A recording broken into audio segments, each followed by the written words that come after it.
అర్థవంతమైన అసమానతలు లేని సమాజ నిర్మాణమే డాక్టర్ బాబాసాహెబ్ అంబేద్కర్ ఆశయమని, ఆ ఆశయాన్ని ముందుకు తీసుకుపోవడమే కేవీపీఎస్ లక్ష్యంగా ముందుకు సాగాలని కేవీపీఎస్ జిల్లా ప్రధాన కార్యదర్శి ఎండి ఆనందబాబు కార్యకర్తలకు పిలుపునిచ్చారు.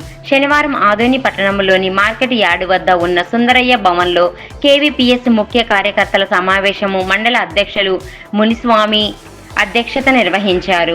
సమావేశాన్ని ఉద్దేశించి కేవీపీఎస్ జిల్లా ప్రధాన కార్యదర్శి ఎండి ఆనందబాబు, మండల కార్యదర్శి బి తిక్కప్ప మాట్లాడారు.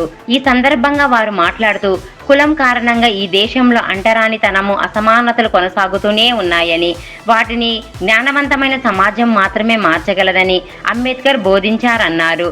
జ్ఞానం కొంతమందికి మాత్రమే సొత్తు అన్న ఆనాటి ఛాందసవాద భావాలను పటాపంచలు చేసి ప్రపంచంలోనే అత్యంత పరిజ్ఞానిగా డాక్టర్ బాబాసాహెబ్ నిలిచారన్నారు. తన జ్ఞానం ద్వారా ఉన్నత అవకాశాలను ఆదిపుంచుకున్న అంబేద్కర్ ప్రతి అవకాశాన్ని సమాజ మార్పు కొరకు, అందరికీ సమాన అవకాశాలు దక్కడం కొరకు ఉపయోగించారన్నారు. ఎన్ని హక్కులు సాధించి పెట్టినా నేటికి కొనసాగుతున్న అనువాద భవజాలం కారణంగా నేటికి దళితులను 2వ తరగతి పౌరులుగానే సూచిస్తున్న పరిస్థితి కొనసాగుతుందన్నారు. అందులో భాగమే నేడు దళితులపై కొనసాగుతున్న దాడులు, దౌర్జన్యాలుగా గుర్తించారన్నారు. అంబేద్కర్ ఆశయ సాధనలో ముందున్న కుల వివక్షత వ్యతిరేక పోరాట సంఘంగా సామాజిక ఉద్యమకారులంతా ఐక్యపరిచి జూలై 30-31న ఆదోని మండలము సంతెగ్లూడూరు గ్రామంలో సామాజిక చైతన్య శిక్షణ తరగతులను నిర్వహిస్తున్నామని, వాటి జయప్రదానికి అన్ని విధాల సహకరించాలని కోరారు. సమావేశంలో కేవీపీఎస్ మండల ఉపాధ్యక్షులు పరమేశు, సహాయ కార్యదర్శి సాయప్ప పాల్గొని మాట్లాడారు. దౌర్జన్యంగా దాడి చేయడం అనేటువంటి జరిగింది. నాగనాథాలి అనేటువంటి గ్రామంలో దళిత మహిళ ఆధిపత్య వర్గాలకు సంబంధించిన భూమిని ఆ రకంగా కొని రిజిస్టర్ చేసుకుంటే నువ్వు భూమి కొనడానికి వీల్లేదు అని చెప్పేసి ట్రాక్టర్తో గుద్ది తప్పినటువంటి పరిస్థితిని కూడా మనం గమనించాం.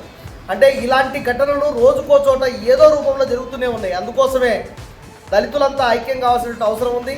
ఏదైతే డాక్టర్ బాబాసాహెబ్ అంబేద్కర్ గారు చెప్పారో, ఈ సమాజం చైతన్యం కాకోకుండా, సమాజం ప్రశ్నించకుండా, చేసే తప్పులను ఎత్తి చూపుకోకుండా ఎవడో వస్తాడు, ఏమో చేస్తాడు, పరిష్కారం చేస్తాడనేటువంటి ఊహలో మనం ఉంటే ఎప్పటికీ పరిష్కారం కావు. అందుకోసమే సామాజిక ఉద్యమకారులందరినీ చైతన్యం చేయడంలో భాగంగానే ఆదోని కేంద్రంగా 2 రోజుల పాటు సంతెకుడ్లూరులో సామాజిక చైతన్య శిక్షణా తరగతులు నిర్వహిస్తూ ఉన్నాం.